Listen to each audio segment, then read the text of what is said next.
The views and opinions expressed in this podcast by the hosts and guests may or may not necessarily reflect the views and opinions of Miami University. This is Reframe, the podcast about building a better society by embracing fresh perspectives and new ideas from the campus of Miami University in Oxford, Ohio. There are so many common words and sentiments that we throw around every day and without ever really stopping to think through what they mean or the impact they can have on our lives. Take words like feel and feelings, for example, or what we want versus what we may actually like, and the seemingly insignificant differences between the two, which may not be so insignificant, at least not to Miami University Associate Professor Jay Kimiecik. In the new book, Exploring the Concept of Feel for Well-Being and Performance, Dr. Kimiecik, along with co-author Doug Newberg, take a groundbreaking look into this often used and often misunderstood word. The book really is about the inner experience of being human and how it's been forgotten about, how we lost it, what we can do about it, basically. The book also combines work in neuroscience, linguistics, philosophy, and psychology with case studies and real-world examples to explore how aspects of modern society can leave many of us feeling simply lost. Because what happens when we prioritize consumerism and conformity over freedom and exploration? When we exploit feelings and emotions to create artificial wants and desires? Or when our ideas of success ignore individual growth and personal meaning in favor of quantifiable measurements of productivity and acquisition? What's the one area of our life in which mental health issues have risen dramatically over the last number of years? It's in young people. They are really being pummeled by a society that says in order to be successful, you have to do this, this, this, and this. And there's absolutely no freedom to explore what you like. The inner experience, the subjective experience, which we say is captured by feel, has to be brought front and center if we're going to address some of these serious issues. And these issues are affecting more than just young people and students. Adults, children, working professionals are all feeling increasingly worn down and disconnected. But even putting mental health aside, understanding feel can also help leaders and athletes and musicians and people from all walks of life improve their performance, health, and well-being. So how did we lose this connection to some of the most important parts of being human? What can we do about it? How are elephants involved somehow? We'll get to that. And what does it all have to do with this curious difference between feel and feelings? Well, let's start there.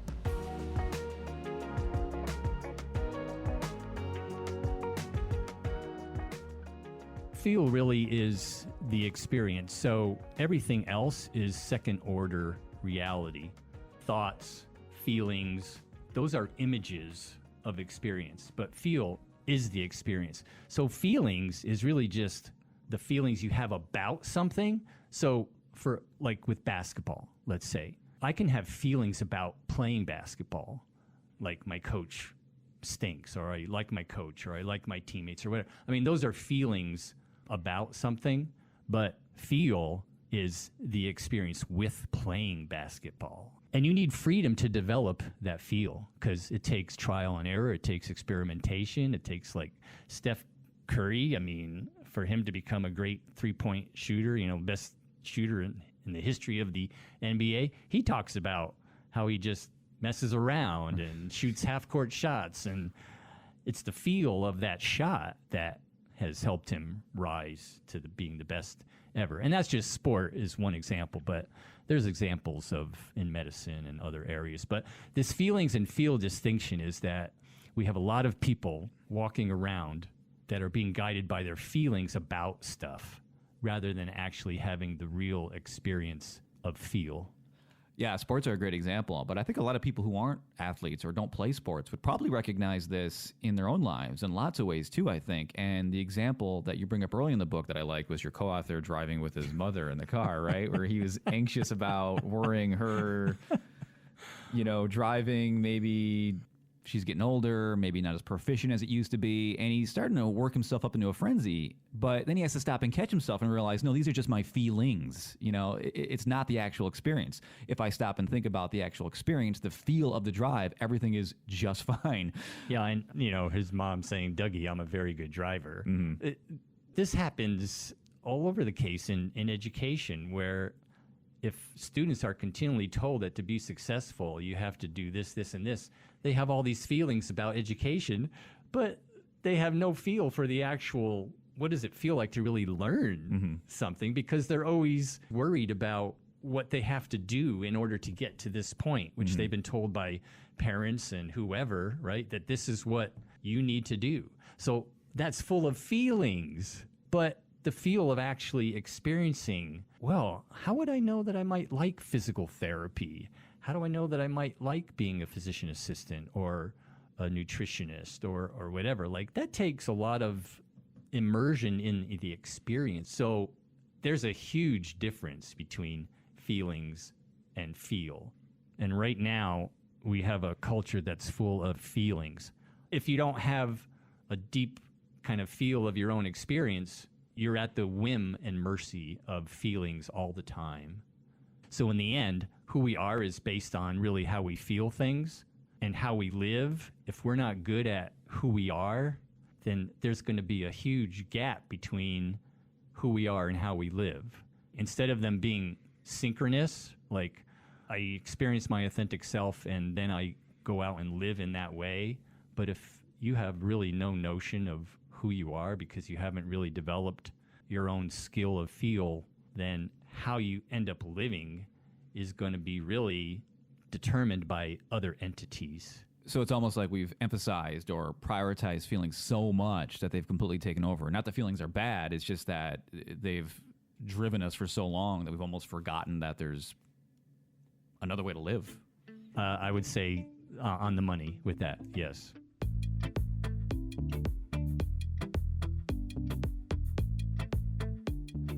This shift in perspective might be able to help people that may sense a lack of belonging or feel like an outsider, or for those who may already practice mindfulness or yoga or gratitude or anything and everything that you're quote-unquote supposed to do and still wonder, what's wrong with me?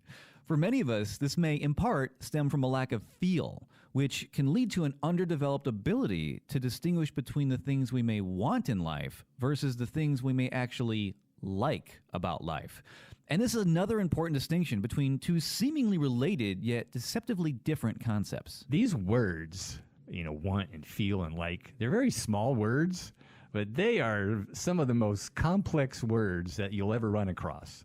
It may seem strange to consider, but how do you know what you may truly like versus what you may simply want?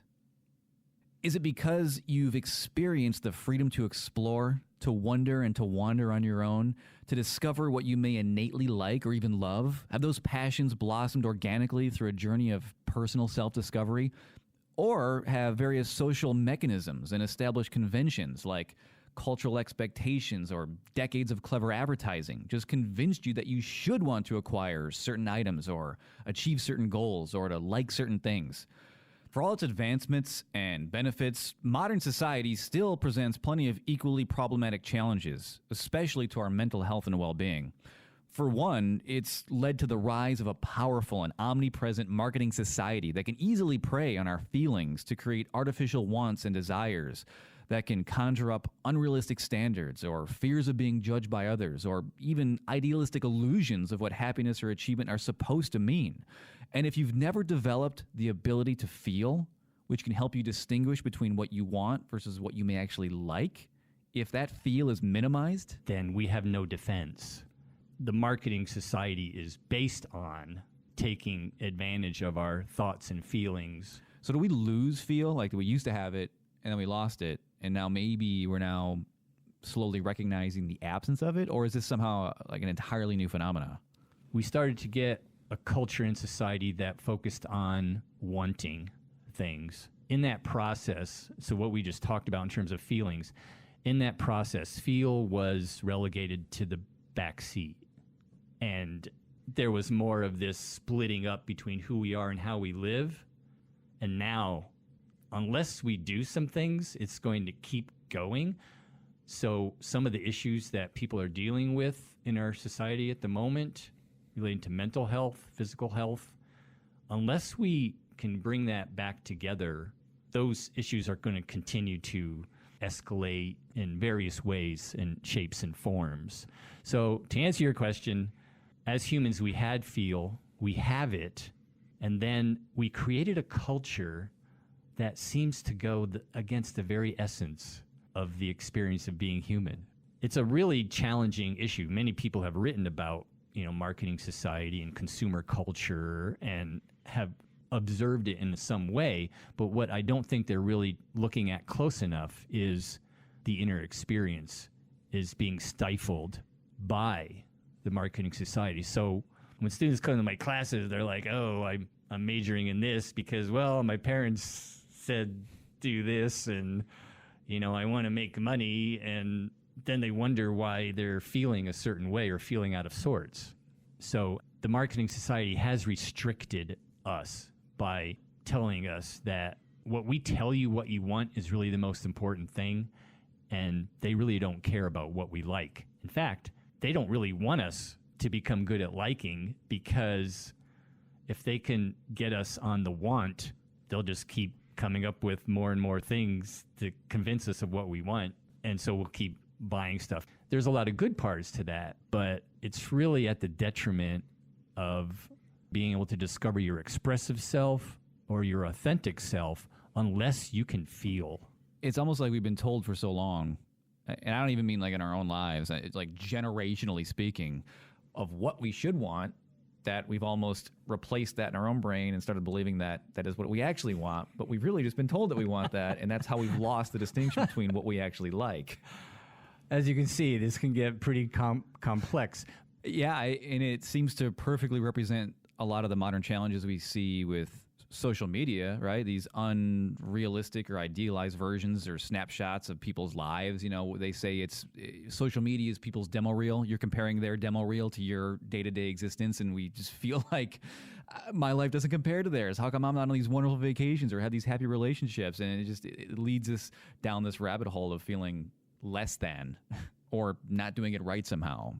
Back to that disconnect. Yeah, and I mean, think about FOMO, right? Fear of missing out. That's all driven by feelings about something, but it really has very little to do with who you are really as a person. So, we just have a lot of people walking around where we really don't know who we are. We have to get better at it, and we have to try to begin to structure environments that give people permission to feel free to discover those things. Now, I would like to think that everyone has permission to do that. But again, if you're a young person, I don't want this to just be focused on young people, but it's who I'm around, their feelings would lead me to believe that they don't think they have freedom. They might tell you that they do, but in reading their writings and having discussions in class, they are being driven by a do this so that you can do that, so that you can do this, so you can do that, so you can get to this point. Mm-hmm. It's all future oriented. So I have to work my butt off to get them to focus on the present and the experience so they can feel something, so that they might get an aha. So I give them the permission, based on the structure of the environment, to feel.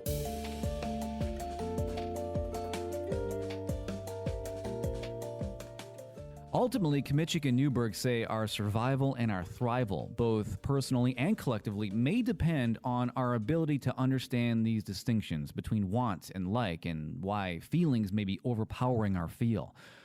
But how do we do that? What can we do about it? And where do we even begin?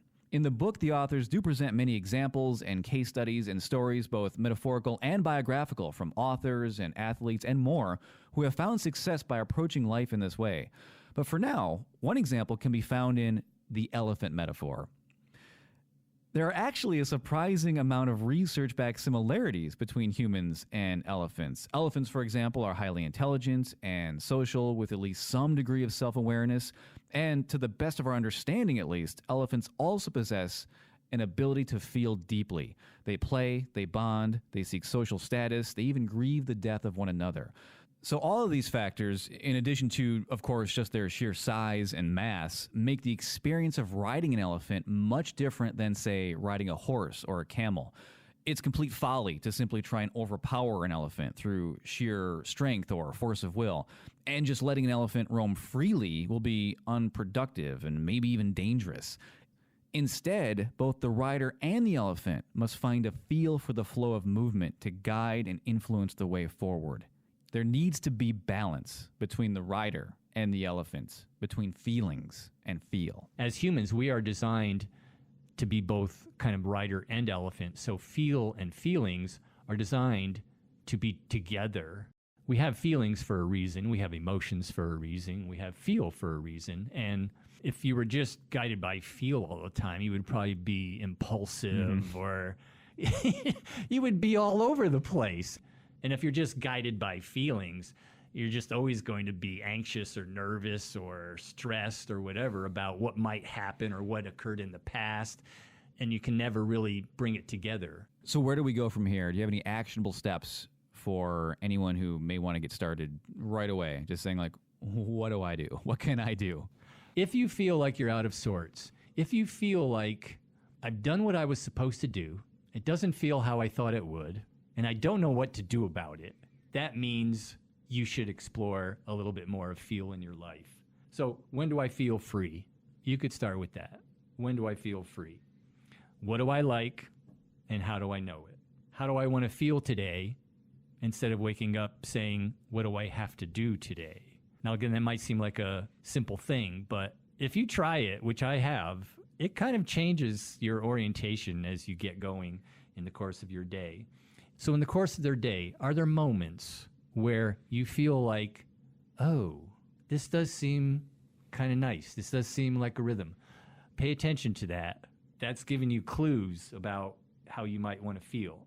The other thing is, look, if you're talking about there's the game, like we're all kind of somewhat playing the game, right? Like I want people to like me.